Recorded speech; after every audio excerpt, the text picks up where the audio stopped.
Good morning, internet users. My name's Psychonauts, and welcome back to the most inconsistent channel on YouTube. Don't search that, it's true.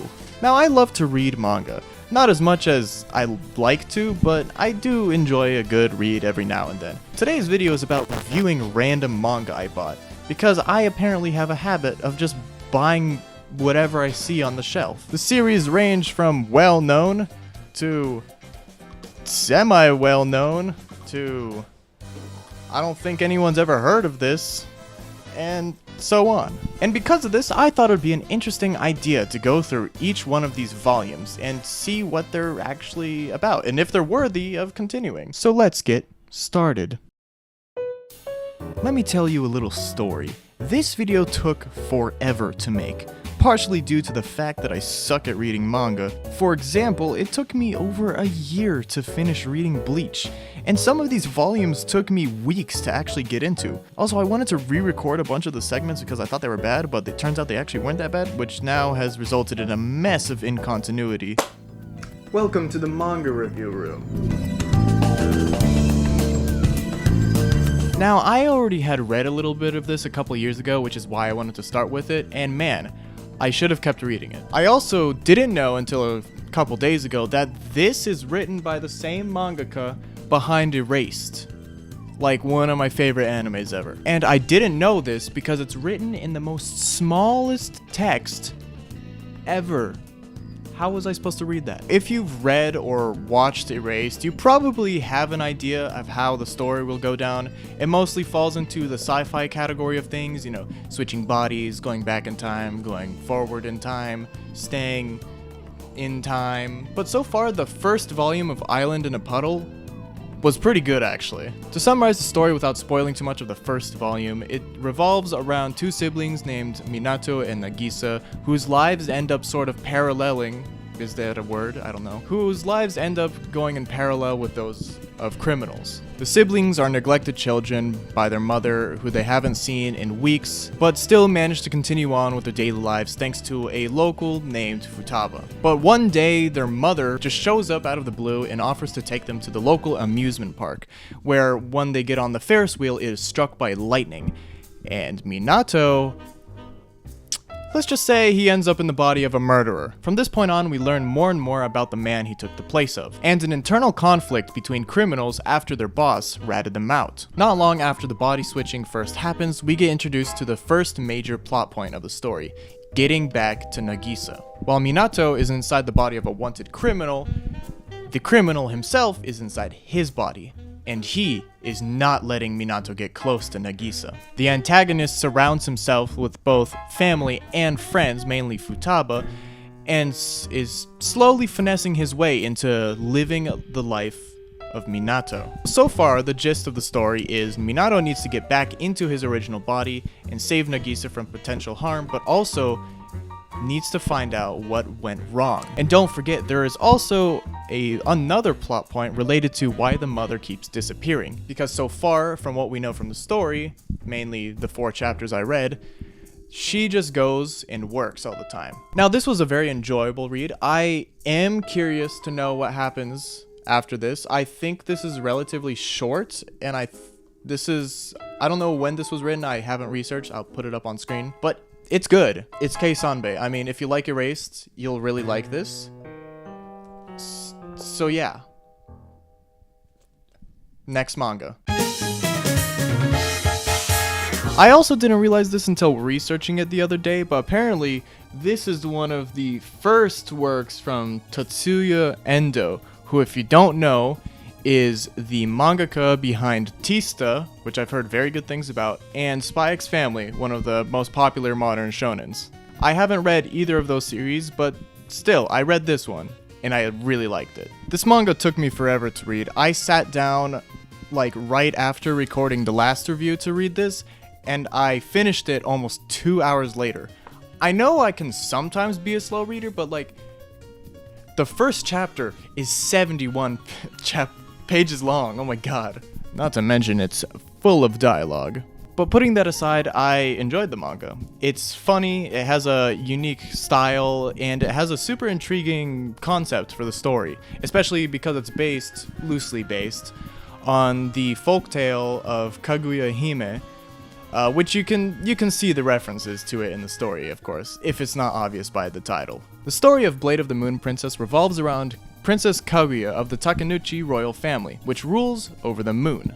She is to be the next heir to the throne, but refuses to take initiative with her studies, despite being passionate about them in the past. But all of that changes when a series of terrorist attacks shake up the nation, and tensions between the Ume branch and the Takenouchi branch of the royal family get pretty high. And alongside a possible coup, Princess Kaguya is to be crowned at the Age of Coming ceremony, where she is granted Futsunushi, a sort of rite of passage to leading the Silver Court. But things don't really go as planned, and she is forced to go and flee to Earth, where she goes into hiding and discovers the harsh life of the commoners down below. Things escalate even more when the Ume family decides to send mercenaries down to Earth in order to eliminate her and obtain the Futsunushi. That's it. That's volume 1. All of that is volume 1.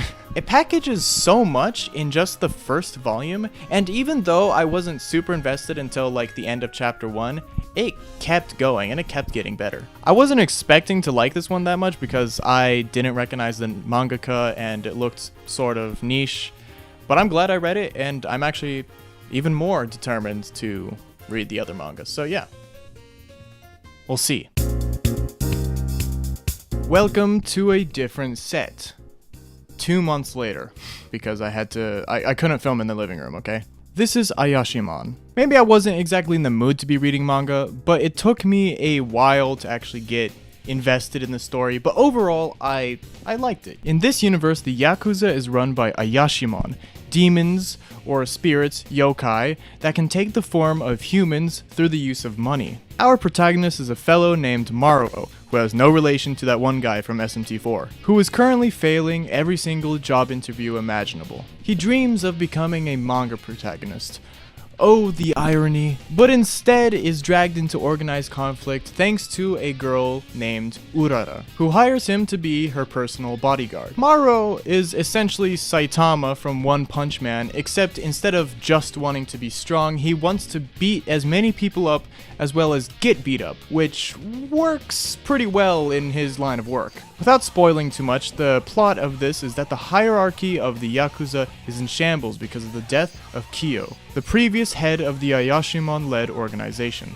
We learn that the yokai girl, Urara, is actually after the destruction of the Enma Syndicate, one of the 4 powers that leads the organization. With her connections to the Yakuza, she seeks to gather information on all of her opponents and use Maruo as a sort of weapon. This doesn't go as smoothly as expected because Maruo has a dumb monkey brain and tries to fight every single person who looks even a tiny bit tough. After meeting an over-friendly demon named Ten, who provides them a base after a small spar with his boss, they begin their mission, but are interrupted by a mysterious anti-crime organization which is keeping an eye on both of our protagonists. Now I think I have to stop here before I spoil any more because this manga is pretty short. Anything after this point is basically spoilers because the first few chapters are really just to build the world and the stakes and to really ground our characters in the first place. So a lot of the heavy story elements come in after that. After researching the manga a couple years ago, I was heartbroken to find out that there are only 3 volumes of this. Because in my opinion, I think it could have been, somewhat big. I can't comment on that though, so all I will say is that I liked it. It's funny at times, and it makes a lot of references to other popular manga that you might have read, which I'm a big fan of. Malevolent Spirits Mononogatari by Onigunso. Out of all of these, I thought I wouldn't enjoy this one that much, but I was proven wrong. This is another supernatural action manga that revolves around the relationship between a boy and a girl, much like Ayashimon. It tells the story of Hyoma, a grumpy and hot-headed Sanome, people who are chosen to police the spirits that possessed objects of the past, called Tsukumogami. Now our friend here isn't a big fan of his grandfather's diplomatic way of sealing away spirits and prefers to be as brutal as possible. Hyoma doesn't trust the Tsukumogami and is hellbent on their destruction, leading to needless acts of violence. To solve this, his grandfather sends him to live with a family of special Tsukumogami bound to a girl named Botan. Things don't exactly go as planned, and Hyoma lashes out at the Tsukumogami, giving them a very good impression. Botan, hurt by this rashness, decides to cut his 1-year stay into only 3 days, and in order to stay any longer than these 3 days, he has to prove himself worthy. This turns into more than just housework, and he ends up helping out the other Tsukumogami from the family to hunt down Tsukumogami, as well as tending to special Tsukumogami who want to live in the real world, and evaluating them to see if they are worthy. If you're wondering why he wants to stay in the first place, because he doesn't, it's because his grandfather said that he'll disown him if he doesn't. So high familial stakes at hand. I do like how each Tsukumogami which is encountered in the story has a design that is tied to their respective object. For example, this mortar or the umbrella that killed Hyoma's siblings. It's really cool. The art is great, even though at the beginning I kind of was like, the story is not really that interesting, but it quickly picked up the pace once it introduced more characters that were both likable and also had some great action sequences. Plus, they didn't over-explain anything, which I think is a big problem with first chapters. So overall, I liked it. First off, yes, it's been a few weeks since I last filmed, and yes, I did get a haircut, so yeah, get used to it, I guess. I had no idea the author of this manga was a big weirdo until my friend mentioned that he had been convicted of some nasty things, but I won't be mentioning them after this because I'm just here to review the story. Rurouni Kenshin is a fun manga. It takes place during the Meiji era, a period in Japan's history that was heavily influenced by Western sciences and philosophies, as well as industrialization after Emperor Meiji came to power. Our main character is a mysterious wandering swordsman named Himura Kenshin. He bears a sakubato, a reversed blade that has never cut down a single person. He encounters a girl that is hunting down a murderer by the name of Hitukiri Batosai. After realizing that he's not the one she's after, the girl pursues the true culprit, but almost gets killed, and is saved by Himura. They return to the dojo and we learn more about who she really is. Her name is Kamiya Kaoru, and she is an instructor of the sword art Kamiya Kashin Ryu, a style her father created based on the Katsujin Ken, swords that give life. For the past 2 months, her students have been fleeing the dojo in fear of Batosai. After discussing possible suspects, our Rurouni heads to the location given by Kaoru. Her suspicions are proven correct when Himura is thrusted into battle. Meanwhile, turns out her assistant is trying to sell the dojo behind her back and reveals his true intentions. Alongside this, what? His brother? The dreaded Batosai. Turns out he's not actually Batosai and has been using the name in order to scare people off. Kaoru is attacked by Batosai, but their fight is quickly interrupted by Himura. He ends up challenging all of their men and takes them down in one foul swoop. We then get this badass moment in which we learn that Himura Kenshin is the real Batosai, and so he absolutely bodies the fraud. Kenshin quickly tries to leave, but is stopped by the absolutely flabbergasted Kaoru, who asks him to stay at the dojo. And here we learn his true name, which I have been using this entire time. The rest of Volume 1 consists of disconnected stories kind of related to Rurouni Kenshin's past. In Chapter 2, he gets jumped by a bunch of police officers abusing their power, and later on we meet someone from Himura's past that took part in the revolution. We also meet this boy here, a disgraced thief who is trying to live up to the name of his parents and carry on their legacy. Another character is this guy. Yeah, he just looks cool. And also he challenges Rurouni Kenshin to a battle which ends on a cliffhanger. I like this manga as well. I mean, so far there hasn't been a single bad one. Rurouni Kenshin is a much more easygoing manga compared to the rest. It's a lot lighter of a read, but also has enough to keep you entertained. I think the art is fantastic and definitely gives off that retro feel of the mid-90s style, if you know what I'm saying. The action sequences are beautiful, the characters are fun, and I like the little notes between chapters that go into detail about each character. Also, I just really like Rurouni Kenshin. He's just a silly guy. Anyways, next part.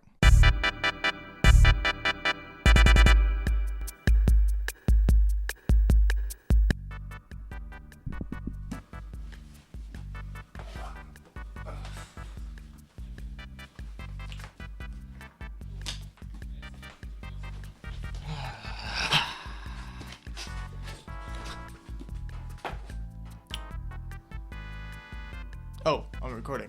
As I said earlier, none of these series disappointed me. Obviously, first impressions have to be good if a manga is to continue, or just for any media in general, but still. I didn't want to get too in-depth with each title, so I just decided to give a quick summary and some of my own thoughts for each one. So which one was the best?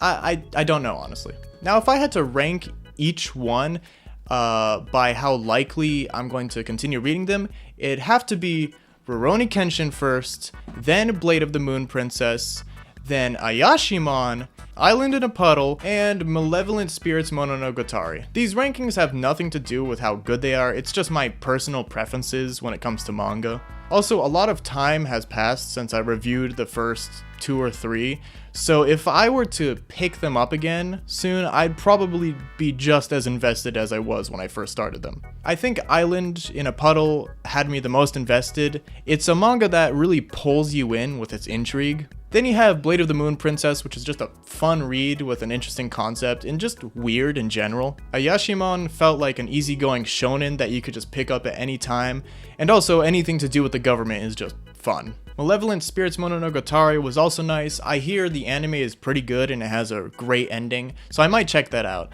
And I think it just took a bit to pick up the pace, but once it got to the fight sequences, that's where it really shined. Then you have Rurouni Kenshin, which I just think it's a funny manga. It's literally just a romance story about an ex-samurai. I think that's enough to go off of. So yeah.